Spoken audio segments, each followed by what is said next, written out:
वज़ीर आला खैबर पख्तूनख्वा अली अमीन गंडापुर ने मसऊद वेलफेयर एसोसिएशन के तहत टैलेंट अवार्ड की तकरीब में बहैसियत मेहमान खुसूसी शिरकत की।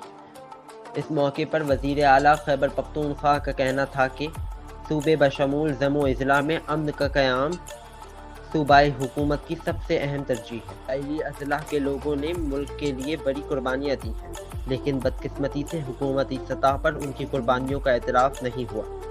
जब हुकूमत अपने लोगों के साथ किए वादे पूरे नहीं करती तो लोगों का हुकूमत पर एतमाद ख़त्म हो जाता है। ज़मे इज़ला के लोगों के एतमाद की बहाली के लिए हुकूमत उनके साथ किए गए वादे पूरे करेगी। कबायली अवाम बड़ी जुर्रतमंद और मुल्क से मोहब्बत करने वाली है। कबायली अवाम न झुकते हैं, न बिकते हैं और न किसी की ग़ुलामी कबूल करते हैं। ये अपने उसूलों और रिवायतों के पाबंद हैं। यही वजह है कि मुश्किल तरीन सूरत हाल गुजारने के बावजूद दोबारा अपने पाँवों पर खड़े होने की हिम्मत रखते हैं।